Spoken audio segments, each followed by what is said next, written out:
Ada uang, rezeki. Tidak ada uang, tidak ada rezeki. Maka kalau begitu cara pandang orang, nanti dia menganggap bahwa Allah Ta'ala tidak adil. Kenapa saya yang sholat, saya yang puasa sunat, saya yang zikir, saya yang rajin pengajian tidak ada rezeki? Kenapa orang yang minum khamar, yang zina, yang mabuk, yang sakau, kenapa rezekinya banyak? Karena menurut definisi dia, uang adalah rezeki. Maka Islam datang. Apa itu rezeki? Kullu ma yuntafa'u bihi. Semua yang mendatangkan manfaat untuk akhirat kita, itulah rezeki. Uang tidak selamanya rezeki. Ada yang punya uang, dengan uang itu dia sakau, berarti bukan rezeki, itu istidraj, azab yang tertunda. Ada orang dengan tidak punya uang itu justru dia jadi soleh, ke masjidnya sampai 6 kali pas nggak ada uang. Subuh, zuhur, asar, maghrib, isya, duha, tahajud 7 kali. Berarti tidak punya uang, itulah rezekinya. Sekarang saya tanya, mau pilih yang mana? Rezeki dalam bentuk uang atau nggak punya uang? Itu namanya prank UAS. Kullu ma yuntafa'u bihi, semua yang mendatangkan manfaat, bukan manfaat materialis, bukan manfaat kebendaan dunia, manfaat untuk akhirat kita, maka itulah rezeki. Jadi kalau kita membayangkan bahwa rezeki itu hanya emas, maka semua orang yang tidak punya emas berarti tidak dapat rezeki. Padahal anak adalah rezeki. Kenapa anak itu rezeki? Karena anak mendatangkan manfaat, amal jariah yang tidak putus, waladun salihun. Tapi kalau orang menganggap mendapatkan anak itu rezeki, lalu yang tidak punya anak berarti tidak dapat rezeki, maka sesungguhnya tidak punya anak juga bisa jadi rezeki. Kenapa? Karena berapa banyak orang punya anak hanya menyusahkan dirinya saja. Sejak dari mulai lahir sampai anak itu punya anak, menyusahkan saja. Maka dia tidak menjadi rezeki, karena tidak mendatangkan manfaat, dia justru menjadi laknat. Na'udzubillah. Ini semua diluruskan pemahaman kita tentang rezeki. Yang meluruskan itu adalah Allah. Dikirimnya Nabi yang dia pilih, Nabi Muhammad SAW, supaya kita faham, jangan sampai salah. Kalau sudah salah faham, akhirnya salah ngomong, salah cara berpikir, salah pandang, salah bicara, salah berbuat. Yang paling mengerikan adalah salah sangka kepada Allah Subhanahu wa ta'ala. Banyak orang sudah hijrah tapi pemahamannya tidak betul, akhirnya dia suudzon kepada Allah. Saya sudah hijrah dari riba kepada syariah, hijrah dari perbuatan maksiat kepada taat, hijrah dari luar masjid ke dalam masjid. Tapi kenapa Allah tidak merubah rezeki saya? Mengapa Allah tidak memperbaiki rezeki saya? Itu bukan ungkapan Abdul Somad, itu ungkapan jamaah yang curhat melalui komen-komen, melalui pertanyaan di kertas. Biasanya jamaah di tulisan lebih berani daripada langsung. Saya baca tuh di komen-komen itu. Kenapa Allah tidak mengubah rezeki saya? Allah sudah merubah rezekimu, tapi cara pandangmu tentang rezeki itulah yang belum berubah. Kalau kita sudah merubah cara pandang kita, maka insya Allah segala yang kita terima itu adalah rezeki. Makanya orang-orang soleh itu ketika tampaknya dia nampaknya secara kasat mata, secara zahir kita lihat dia sepertinya kena musibah. Tapi justru ketika menerima itu dia berkata Alhamdulillah. Kenapa? Sakit dia, dengan sakit itu keluar dari mulutnya Alhamdulillah. Kok begitu Ustaz? Kenapa begitu Tuan Guru? Mengapa begitu Kiai? Kamu kan bukan sedang dapat mobil, bukan dapat duit, bukan dapat uang. Kenapa kamu bersyukur Alhamdulillah? Yuntafa'u bih. Karena dengan itu saya bisa berhenti sejenak mensyukuri sehat. Tapi biasanya orang kalau sedang sakit, hadis ini hilang, ayat ini hilang, ceramah ini hilang. Bahkan bukan yang mendengar subuh ini, yang ceramah pun hilang isi ceramahnya. Karena ceramah itu bisa hilang, itulah maka direkam dengan 3 kamera subuh ini. Ini rekaman ceramah ini bukan untuk jamaah, ini untuk yang ceramah. Supaya kalau nanti datang sesuatu yang tidak menyenangkan bagimu, hai Abdul Somad, Kau supaya ingat bahwa itu pun sebenarnya rezeki. Kenapa? Yuntafa'u bih. Jadi keywordnya, kata kuncinya adalah bermanfaat dia atau tidak. Bukan pada bendanya, bukan pada materinya, tapi pada non materinya, immaterinya, bermanfaat atau tidak. Air minum yang ada di depan saya ini tidak selamanya menjadi rezeki kalau dia tidak bermanfaat. Tapi bagaimana kita tahu dia bermanfaat atau tidak kalau tidak kita minum? Ah, itu kan alasan Ustadz karena mau minum aja. Saudara yang dimuliakan Allah Subhanahu wa taala, ada yang menyebabkan manusia ini menjadi tidak bersyukur, di antaranya adalah karena dia tidak melihat sesuatu itu dari hakikatnya, hak kebenarannya. Mengapa dia mesti ada? Kalau dia lihat itu pada hakikatnya, maka dia akan bersyukur kepada Allah Subhanahu wa taala. Musuh-musuh itu, haters, buzzer, itu pun juga adalah rezeki. Itu cara mengobati hati yang terlalu sakit kalau dibully orang. Kenapa? Karena dengan adanya dia, manusia menjadi sadar. Orang-orang yang terhormat dimuliakan. Saya begitu turun tadi disambut, dimuliakan, diiringi sampai kemari diberikan. Di mana-mana saya sholat sajadahnya satu. Di Masjid Sunda Kelapa berapa tadi sajadah? Uas. Dihormati, dimuliakan. Itu kalau sering-sering begitu bisa jadi takjub, bisa jadi ujub. Tapi begitu kita diejek, dicaci maki, dibully oleh haters, oleh buzzer, yuntafa'u bihi, bermanfaat. Ini namanya rezeki dalam bentuk haters. Tidak selamanya rezeki itu dalam bentuk lovers. Jadi nanti buat judul kajian khusus untuk generasi milenial, rezeki between haters and lovers. Anak-anak muda itu judulnya, walaupun isinya itu juga. Cuman anak muda itu suka casingnya yang wow gitu, yang luar biasa. Nah, yang pertama pembahasannya adalah mesti paham secara istilah, secara bahasa apa itu rezeki. Saya tidak terlalu formal, lughatan wastilahan, etimologi, terminologi dan lain sebagainya, karena kajian subuh itu memang adalah kajian-kajian yang luar biasa karena godaan setan. Tapi kalau ada jamaah yang tertidur, kita tidak juga bisa salahkan karena dia sedang dapat rezeki. Karena tidur itu juga rezeki. Karena kata kuncinya adalah ma yuntafa'u bihi, bermanfaat, maka tidur juga mendatangkan manfaat. Ini jawaban untuk jamaah yang suka tertidur kalau melihat wajah ustaz. Dia kena penyakit insomnia, tidak bisa tidur. Bolak-balik makan obat, tidak bisa tidur. Tapi begitu khotib naik mimbar, langsung tertidur. Itu juga merupakan manfaat. Kenapa?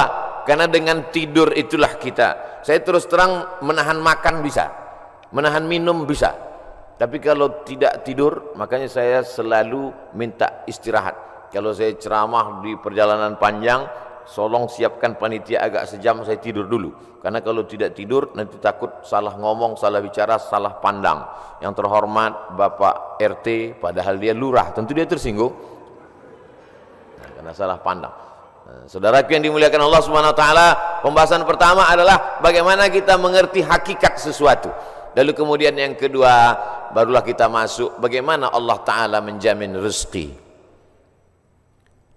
A'udzubillahi minasyaitonirrajim. Wa ma min dabbatin fil ardi illa 'ala Allahi rizquha. Semua yang melata di atas muka bumi Allah ini dijamin rezekinya. Semua yang melata, semua yang bergerak. Setelah diteliti oleh para ulama, dabbah artinya binatang, selalu diterjemahkan dabbah, dabbatul ardi, binatang yang berjalan di atas muka bumi ini dijamin Allah Ta'ala rezekinya. Kenapa disebutkan binatang? Kenapa tidak disebut wa ma min insanin, wa ma min nasin? Tidak ada manusia yang tidak dijamin rezekinya. Digunakan kata yang paling rendah, paling hina, paling kotor, binatang. Kalau binatang saja dijamin rezekinya, apalagi yang mulia.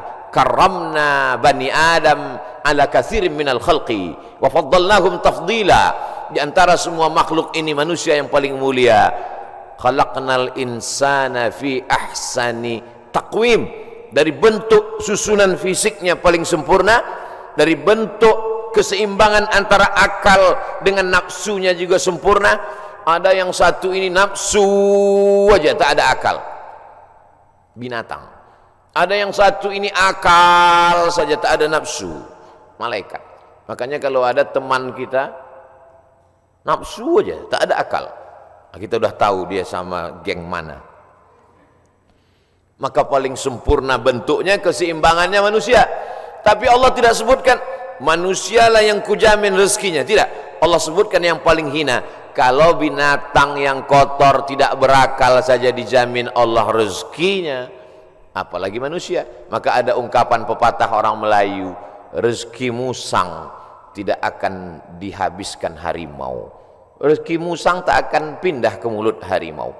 Secara fisik harimau lebih besar, secara fisik harimau lebih buas, lebih gagah, lebih tajam taringnya, raja hutan, raja rimba. Musang biasa saja. Bahkan ada musang yang paling keren ya kopi luwak, karena itulah makanan dia. Tapi rezeki musang tidak akan mungkin dihabiskan harimau. Kalaulah gara-gara harimau musang itu tidak makan, maka sudah lamalah musang itu punah dan musnah, tidak ada lagi di permukaan bumi. Tapi sampai hari ini musang masih tetap ada dan harimau pun tetap ada. Begitu Allah Subhanahu wa taala mencari, menyediakan rezekinya.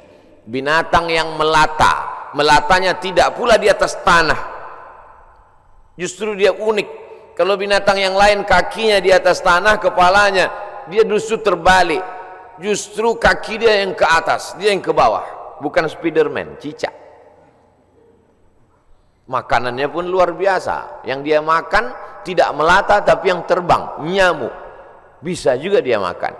Jadi kalau ada orang dikasih Allah Ta'ala tangan, kaki, kudrat, iradat, kemauan, kehendak, dikasih Allah Ta'ala akal sehat, badan sehat, segar bugar, tapi cemas dengan rezekinya, dia mestinya malu dengan cicak. Kemudian bagaimana Allah Subhanahu wa taala membagi rezeki itu? Lau tawakkaltum 'ala Allah haqqa tawakkulih. Kalau kamu bertawakal kepada Allah sebenar-benar tawakal, la razaqakum kama ruziqat thair. Kamu diberi Allah rezeki sebagaimana seekor burung mendapatkan rezeki. Bagaimana seekor burung mendapatkan rezeki? Taghdu khimasan wa taruhu bitanan. Terbang keluar sarang pada waktu pagi dalam keadaan perut kosong dan pulang dalam keadaan perut kenyang. Sampai hari ini belum ada burung yang tidak mau terbang karena khawatir dapat rezeki atau tidak. Burung merpati terbang tinggi, tahu dia di mana letak sarangnya dan pulang dia dalam keadaan perut kenyang. Padahal yang diberikan Allah kepada dia cuma dua, paruh dengan cakar kakinya. Dengan dua itu bisa dia makan.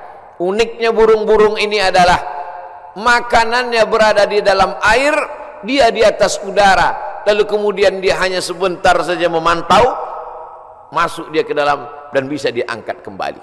Kalau tidak percaya pada isi ceramah saya ini, sering-sering nonton film yang isinya binatang aja, tentang flora dan fauna, tentang hewan, tentang burung. Aneh dan uniknya, yang menyuruh kita untuk mempelajari binatang hewan ini adalah Allah Subhanahu wa taala. Tapi yang mempertontonkan kita, kameramennya sampai berbulan-bulan di dalam hutan untuk menampilkan, hanya memperlihatkan seekor burung bisa menangkap seekor ikan, untuk memperlihatkan bagaimana Allah membagi rezeki kepada kita. Sesungguhnya di balik konten yang luar biasa ada kameramen yang sangat tersiksa. Jadi besar sekali jasa kameramen. Jadi nanti kalau beberapa hari ini akan keluar gambar Abdul Somad ceramah di Masjid Sunda Kelapa sedang begini-begini, itu kameramennya luar biasa. Ini kameramen insyaallah masuk surga sama kamera-kameranya sekalian. Saudara yang dimuliakan, cuman kameramen kalau bisa matanya harus seimbang. Jadi jangan selamanya begini. Jadi sekali-sekali begini, sekali-sekali. Saya khawatir nanti setelah tua matanya begini. Selalu ada keseimbangan. Saudara yang dimuliakan Allah SWT, kamera itu pun juga adalah rezeki. Kenapa? Yuntafa'u bihi. Kapan kamera menjadi rezeki? Ketika dia bermanfaat. Kalau kamera hanya untuk mengambil gambar orang yang membuka aurat, maka itu bukan kamera rezeki, itu namanya kamera Sony. Itu namanya kamera laknat. Itu namanya kamera yang mendatangkan, bukan pada mereknya, bukan pada kameramennya, tapi apakah dia mendatangkan manfaat atau tidak. Begitu Allah SWT memberikan rezeki. Suatu ketika ada salah seorang dari wali-wali Allah, setelah mendengar ceramah Ustadz, bagaimana perjalanan Ustadz berdakwah, bagaimana perjuangan Ustadz, saya menganggap Ustadz salah seorang dari wali-wali Allah. Kata jamaah, mendengar itu saya, ente kok tahu? Saya ini wali murid. Kaedah kewalian, la ya'riful wali illal wali. Yang tahu bahwa itu wali adalah wali juga. Jadi kalau ada orang mengatakan, menurut saya Kiai Anu itu wali, berarti dia wali. Lalu siapa yang tahu bahwa dia wali? Kamu mengatakan Kiai itu wali? Iya. Terus yang ngangkat kamu jadi wali siapa? Saya sendiri, kata dia. Ini namanya buceri, bule ngecat rambut sendiri. Karena dia klaim saja ada seorang wali Allah. Seorang wali Allah ini berjalan, dalam perjalanan panjangnya dia melihat ada seorang wali Allah juga yang duduk di gurun pasir hanya berzikir. Lalu wali yang berjalan bertanya kepada wali yang duduk, kamu kenapa duduk dari tadi tidak cari rezeki? Kata wali yang duduk, apa kau tidak tahu firman Allah, wa ma min dabbatin fil ardi illa 'ala Allahi rizquha. Semua makhluk yang melata di atas muka bumi Allah, rezekinya sudah dijamin Allah. Percaya kau pada ayat ini? Percaya, aku wali Allah. Kalau percaya kepada ayat bahwa rezeki dijamin Allah, untuk apa lagi kita cari rezeki? Kalau kau tidak percaya bahwa rezeki dijamin Allah, lihatlah di atas pohon kurma itu ada seekor burung. Sejak telurnya menetas, sayapnya patah. Sayapnya patah, dia tidak bisa terbang, tapi dia tetap menjadi burung yang besar di atas pohon kurma. Kenapa? Kita lihat nanti. Tak lama terlihat datang burung lain membawakan makanan. Datang burung membawakan cacing, datang burung membawakan ikan. Naik ke atas pohon kurma yang di atasnya ada seekor burung yang patah sayap. Begitulah kalau Allah berkehendak, rezekinya dijamin Allah, dia tidak perlu terbang. Datang burung lain membawakan. Burung yang datang ini bukan ojek online. Burung lain datang membawakan tanpa perintah manusia. Allah memerintahkan hatinya. Oh, begitu. Iya. Lalu apa kata wali Allah yang berdiri kepada wali Allah yang duduk? Kenapa kau tidak amalkan sunnah al-yadul ulya khairum minal yadis sufla? Kenapa engkau tidak memilih menjadi burung yang mendatangkan cacing dan ikan? Kenapa justru memilih menjadi burung yang duduk menunggu makanan datang? Mendengar itu wali Allah yang duduk itu tegak berdiri, dan dia mengatakan, kalau begitu aku lebih memilih ingin menjadi burung yang membawakan makanan, karena mengikut sunnah Rasulullah SAW. Al-yadul ulya khairum minal yadis sufla. Tangan di atas yang memberi lebih mulia daripada yang menerima. Artinya apa? Dengan rezeki, mencari rezeki, punya rezeki bermanfaat, maka orang itu lebih tinggi derajatnya daripada beriman, yakin, tapi hanya menanti, menunggu. Makanya dalam Islam diajarkan al-mu'minul qawiyyu, seorang mukmin yang kuat. Kuat fisiknya, kuat otaknya, kuat ilmunya, kuat finansialnya, kuat duitnya. Khairun, dia lebih baik di hadapan Allah. Wa ahabbu ilallah, lebih dicintai Allah. Minal mu'minid dha'if, daripada mukmin yang lemah. Wali Allah kalau menerima hadis mudah dia menerima. Ini contohnya. Wali Allah begitu menerima hadis langsung dia terima. Dia langsung tegak berdiri. Jadi kalau ada hari ini orang yang diyakini sebagai wali Allah tapi bertentangan dengan sunnah-sunnah Rasulullah, maka sesungguhnya bukan wali Allah. Jadi wali apa? Wali setan. Suatu ketika ada seorang wali Allah membawa murid-muridnya untuk menemui seseorang yang dikatakan wali Allah. Diceritakan dalam kitab Ar-Risalah Al-Qushairiyah, Imam Abul Qasim Al-Qushairi. Murid-murid, kita mau ketemu dengan seorang wali Allah. Di mana Tuan Guru? Di masjid. Dia tidak pernah keluar masjid, dia dalam masjid. Ya, sampai di dalam masjid bertemu dengan wali Allah, bersalaman. Tiba-tiba orang yang dikatakan wali Allah itu, maaf, meludah dalam masjid. Lalu kemudian saat itu juga sang guru berkata, mari kita tinggalkan orang ini bukan wali Allah. Kenapa Tuan Guru? Dia banyak karamahnya, dia mulia. Karena dia meludah dalam masjid. Perbuatannya bertentangan dengan syariat, bertentangan dengan sunnah Rasulullah SAW. Karena bumi yang paling mulia adalah masjid, meludah dalam masjid adalah menghinakan masjid, maka perbuatannya sudah menjatuhkan kedudukan dirinya di hadapan Allah karena bertentangan dengan sunnah Rasulullah sallallahu alaihi wasallam. Jadi mudah saja standar hidup ini, ikuti saja sesuai dengan ketentuan yang dibawa oleh syariat Nabi Muhammad sallallahu alaihi wasallam, termasuk dalam hal mencari rezeki ini. Kalau dia ikuti sunnah Rasulullah dengan cara yang halal, maka itu berarti dia adalah termasuk umat Muhammad sallallahu alaihi wasallam.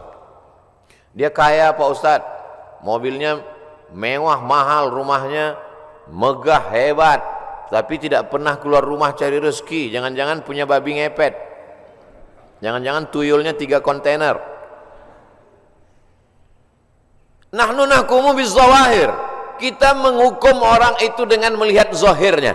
Yang tahu batinnya hanya Allah Subhanahu wa taala. Wallahu yatawallas sarair. Ini pembahasan tentang rezeki. Lalu kemudian hubungannya dengan pandemi. Pandemi artinya wabah penyakit yang menyerang serentak pada satu masa di beberapa negeri. Itu arti pandemi menurut Kamus Besar Bahasa Indonesia. Jangan pandemi kata orang, pandemi juga kata kita. Pas ditanya orang apa itu pandemi, ya masih sejenis demi-demi juga lah.